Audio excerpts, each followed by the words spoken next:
जय शिव शंकर मित्रों, मैं हरीश पांडे आज का विषय लेकर प्रस्तुत हूँ हमेशा की तरह। और आज का विषय है नज़र दोष। तो इस वीडियो को आगे बढ़ाने से पहले मैं आपसे निवेदन करूँगा कि अगर वीडियो अच्छी लगे तो मेरे चैनल को लाइक, सब्सक्राइब और शेयर कीजिए। अब सबसे पहले तो हम ये जानते हैं कि नज़र दोष क्या है। पहली बात ये कि आज के समय में घर घर नज़र दोष की समस्या है। आपका काम अगर अच्छा चल रहा है तो आपको नज़र लग जाती है, चलता काम रुक जाता है। आप अगर दिखने में हैंडसम हो, किसी ने नज़र लगा दी, अब लो बीमार पड़ गए। आप अगर ज़्यादा हेल्दी हो, स्वस्थ हो, तो नज़र लग गई किसी की और आपका खाना पीना बंद हो गया। तो ये पहले हम जानते हैं कि नज़र दोष है क्या, इसकी परिभाषा क्या है।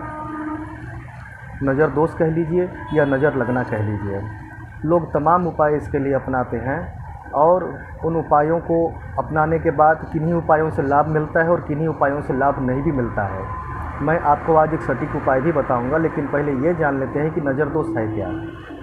एक बुरी नीयत से भरे हुए व्यक्ति के द्वारा आपको देखकर दी गई हाय ही नज़र दोष है।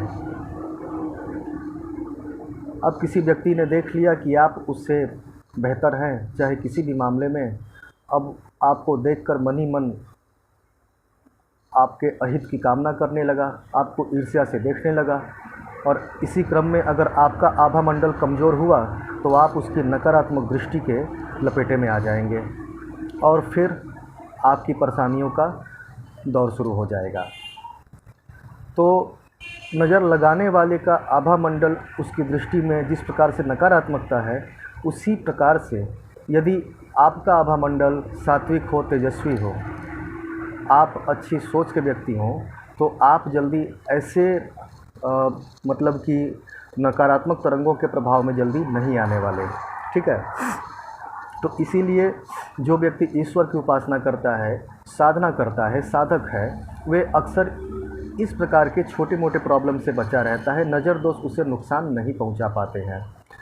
अच्छा, तो अब जानते हैं पहले कि ये नज़र दोष से क्या क्या नुकसान होता है। ठीक है। जब नज़र दोष लगती है ना, जैसे कि अगर बच्चे को लग जाए तो वो दूध पीना छोड़ देगा, केवल रोएगा, केवल रोएगा और इतना रोएगा कि उसका रोना सुन करके माता का तो दिल दहल जाता है और बाकी घर के लोग भी परेशान हो जाते हैं।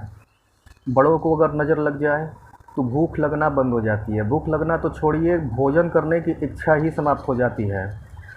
नज़र दोष लगने का एक बहुत ही कॉमन लक्षण बता रहा हूँ आपको। बार बार गुस्सा आता है, दिमाग एकदम चिड़चिड़ा हो जाता है। वो व्यक्ति छोटी छोटी बातों पे लड़ाई करने लग जाएगा, छोटी छोटी बातों पे लड़ जाएगा और उससे गुस्सा जल्दी जल्दी आता है। ठीक है। घर वाले कहेंगे कि यार क्या हो गया इस व्यक्ति को, हाँ, उन्हें समझ में नहीं आएगा। अच्छा, अब यदि ये नज़र दुकान धंधे पर लग जाए तो फिर व्यापार की हानि होने लगती है, बिक्री घटने लगती है, व्यापार घाटे में जाने लगता है। तो अब इस नज़र दोष से छूटने का उपाय क्या है।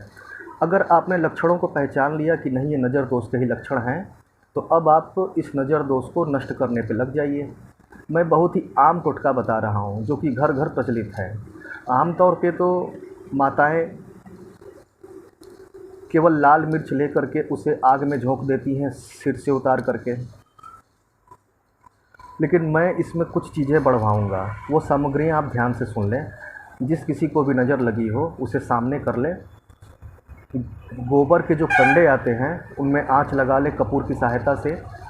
अब कुछ चीज़ें हैं, लाल मिर्च 5 या 7, फिटकरी का छोटा टुकड़ा, लहसुन का थोड़ा सा छिलका और पीली सरसों के दाने। इन सब को अपनी मुट्ठी में दबाएं और रोगी के सिर से क्लॉकवाइज 7 बार, 5 बार या 11 बार घुमा करके उस आँच में झोंक दें और फिर पीछे हट जाएं। अगर झोंकने के पश्चात लाल मिर्च सरक जाती है, आपको छींक आने लगती है, तो समझ लीजिए नज़र उतर गई और आप ठीक हो गए, या तो नज़र नहीं लगी। लेकिन अगर उसकी सरक महसूस नहीं होती है तो फिर समझ जाइए कि नज़र बहुत प्रबल है, लेकिन वो धीरे धीरे उतर जाएगी। ठीक है।